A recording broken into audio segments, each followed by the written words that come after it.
ngingowakwaNsibande. Ngiyamthanda kakhulu uJesu owangithanda kuqala.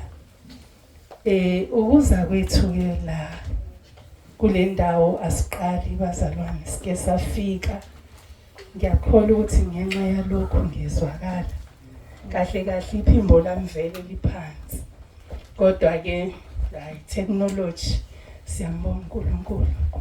Angazi noma sengidlulile ku5 minutes wami phela ngithi kubuye ngathatha isikhathi angithi ngiphiwe isikhathi. So ngiyambonga kakhulu uNkulunkulu uphinde ngibuye ePomeroy.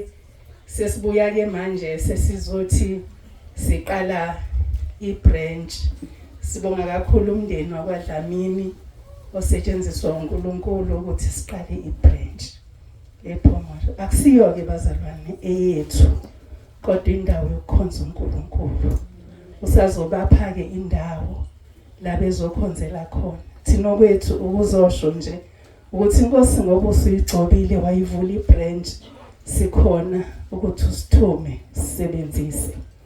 Ngizothanda nokusho ke lokhu Mama Dlamini mfundisi ukuthi akhanjwa ngokubona futhi akhanjwa ngokuhlakanipha. Okukhulu kakhulu uyalalela uNkulunkulu kunabantu. Ngithanda ukusho ke bazalwane abanye abakule branch, abanye abasazongena kule branch ukuthi siyafana phambi kwaNkulunkulu futhi siyalingana. Ukuthi umuntu nomuntu usebenzela iposition yakhe phambi kukaNkulunkulu.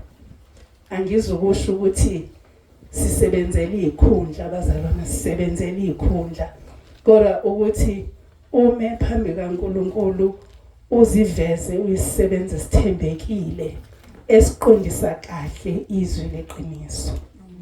Yilokho nje bazalwane, noma ngabe umncane, noma ngabe umdala, noma ngabe ungangami, noma ngabe umdala kunami, kodwa sonke siyoma sizilande phambi kaNkulunkulu. Mhlambe ngeke sizilande, bathi ababuya khona kusuke sekune screen esikhuluma ngawe ngempilo yakho yonke. Okwakho sikusuke sekuzicelela uxolo, alukho ke ngale. Ingakho ukukhulunywa ngokubhala izwi. Ngiyafisa ukusho futhi Mama Dlamini ukuthi bakhona oqala nabo namhlanje kodwa ongezukuphetha nabo ngaphathekabi.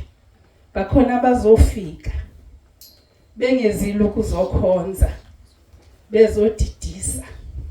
Ungaphathekabi, ungabheka umuntu, ubheka uJesu.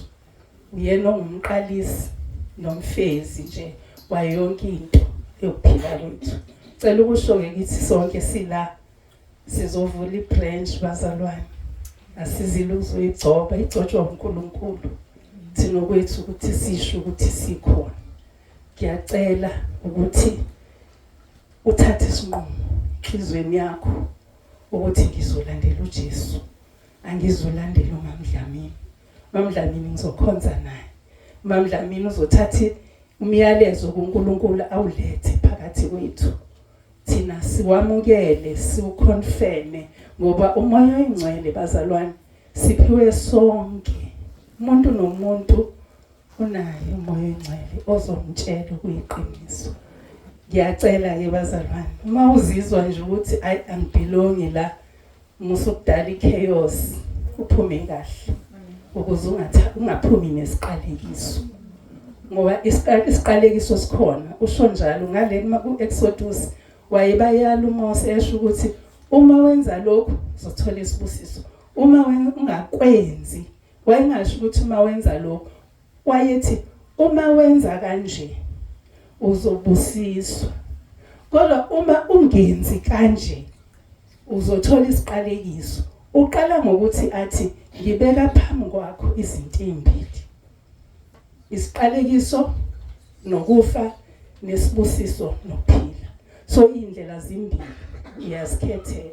Yilokho nje sizovula le branch bazalwane. Sihamba ngokulalela uNkulunkulu. Asihambe ngokuhlakanipha, asingcono, akekho ongcono kunomunye kodwa sonke sizamela ukuphila ngoba indlela impilo yethu ayipheleli la akugcinela ngathi uJesu Kristu inkosi.